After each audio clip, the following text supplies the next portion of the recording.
A Kyrgyz expert has said a new highway built by China under the Belt and Road Initiative will not only help Kyrgyzstan in economic development, but also create international transport corridors that will promote growth throughout Central Asia.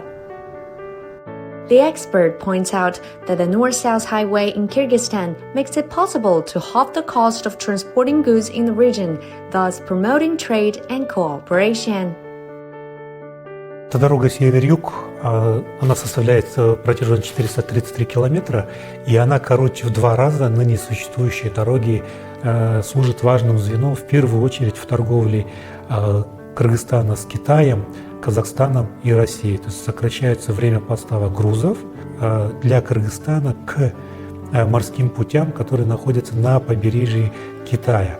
Поэтому, безусловно, это важно не только для Китая отправка товаров через территорию стран Центральной Азии в Южную Европу, Турцию, в Иран, но и также важно для стран Центральной Азии, желающих поставлять свои товары в страны Юго-Восточной Азии через китайские порты. Благодаря инициативе «Один пояс, один путь» и тем дорожным, транспортным, логистическим коридорам, которые выстроены в странах Центральной Азии с Китаем, Китай является на сегодняшний день самым крупным торговым партнером в Кыргызстане, в Казахстане, в Узбекистане, в Таджикистане и Туркменистане. Поэтому эта инициатива имеет ключевое значение для стран Центральной Азии.